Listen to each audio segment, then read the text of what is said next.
महाराष्ट्र के पुणे में गुलियन-बेरी सिंड्रोम के मामले तेजी से बढ़ते जा रहे हैं। 26 जनवरी को स्वास्थ्य विभाग के अधिकारियों ने बताया कि गुलियन-बेरी सिंड्रोम से एक व्यक्ति की मौत भी हो चुकी है। महाराष्ट्र के स्वास्थ्य विभाग द्वारा जारी किए गए आंकड़ों के मुताबिक 26 जनवरी तक प्रदेश में जीवीएस के 101 एक्टिव मरीज थे, जो अब बढ़ते जा रहे हैं। इनमें पुणे में 81 मरीज, पिंपरी चिंचवाड़ में 14 और 6 मरीज अन्य जिला अस्पतालों में हैं। गुलियन-बेरी सिंड्रोम से पीड़ित मरीजों में 19 बच्चे भी शामिल हैं, जिनकी उम्र 9 साल से भी कम है। इस सिंड्रोम के बढ़ते मामलों ने महाराष्ट्र सरकार और स्वास्थ्य विभाग को चिंता में डाल दिया है। क्या है ये बीमारी, क्या है इसके लक्षण और क्या कर रही है महाराष्ट्र की फडणवीस सरकार, इसकी पूरी जानकारी आपको इस वीडियो में देंगे। नमस्कार, आप देख रहे हैं लोकमत हिंदी। मेरा नाम है सोनू कनौजिया। गुलियन-बेरी सिंड्रोम की शुरुआत महाराष्ट्र के पुणे से हुई थी।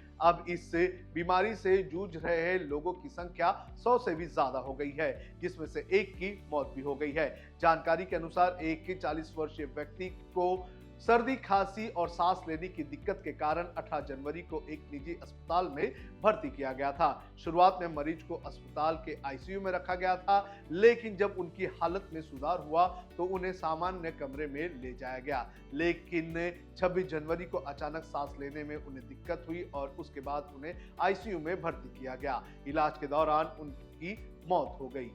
मरीज के जीबीएस से संक्रमित होने की जानकारी मिलने के बाद नगर निगम प्रशासन ने शव को पोस्टमार्टम के लिए भेज दिया है। इसके अलावा मरीज का विसरा भी आगे की जांच के लिए भेजा जाएगा, ऐसा बताया जा रहा है। इस मरीज की मौत के सही कारणों के बारे में प्रारंभिक जानकारी पोस्टमार्टम और विसरा रिपोर्ट आने के बाद ही मिल सकेगी, ऐसा प्रशासन ने कहा है।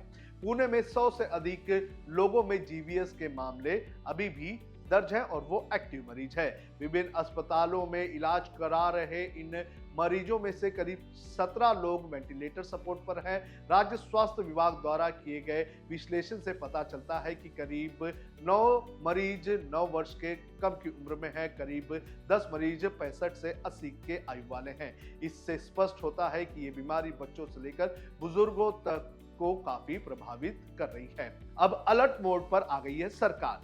गुलियन-बेरी सिंड्रोम के मरीजों की संख्या और ना बढ़े, इसके लिए स्वास्थ्य विभाग द्वारा अब तक 25,000 से ज्यादा घरों का सर्वे किया जा चुका है। न्यूज एजेंसी पीटीआई के मुताबिक इस सिंड्रोम का प्रकोप रोकने के लिए घरों से सैंपल इकट्ठा किए जा रहे हैं और लोगों को इससे बचाव करने के लिए तरीके जो है वो बताए जा रहे हैं। पुणे में इस सिंड्रोम के बढ़ते मामलों के बीच प्रदेश के उप मुख्यमंत्री अजीत पवार ने इसका इलाज फ्री में करने की घोषणा की है। अजीत पवार ने कहा है कि पिंपरी चिंचवाड़ के लोगों का इलाज भी सीएम अस्पताल में होगा, जबकि पुणे नगर निगम क्षेत्र के मरीजों का इलाज कमला नेहरू अस्पताल में मुफ्त किया जाएगा। वहीं पुणे के ग्रामीण इलाकों में गुलियन-बेरी सिंड्रोम से पीड़ित मरीजों का इलाज सासुन अस्पताल में होगा।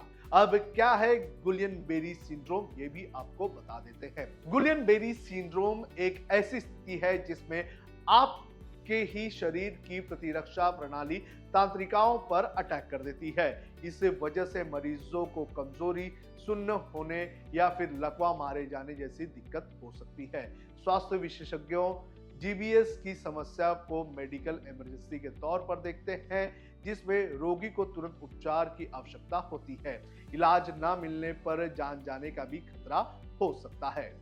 क्लीवलैंड क्लिनिक की रिपोर्ट पर नजर डालें तो पता चलता है कि दुनिया भर में हर साल लगभग 1 लाख से ज्यादा लोग इस बीमारी से प्रभावित होते हैं। हालांकि ये दिक्कत क्यों होती है, इसका सटीक कारण अभी तक साफ नहीं हो पाया है। अगर समय पर रोग का इलाज हो जाए तो इससे आसानी से ठीक हुआ भी जा सकता है। गुलियन-बेरी सिंड्रोम के क्या है लक्षण, ये भी आपको बता देते हैं। मेडिकल रिपोर्ट के मुताबिक ये बीमारी आपके पेरिफेरल नर्व्स को अटैक करती है। ये तांत्रिकाएं मांसपेशियों की गति, शरीर में दर्द के संकेत, तापमान और शरीर को छूने पर होने वाले संवेदनाओं का एहसास कराती है। इन तंत्रिकाओं को होने वाली क्षति के कारण आपको कई तरह की दिक्कतें हो सकती है। अब किस तरह से इसके लक्षण होते हैं ये भी आपको बता देते हैं। हाथ और पैर की उंगलियों, ठकनों या कलाइयों में सुई जैसे चुभने जैसा एहसास होना,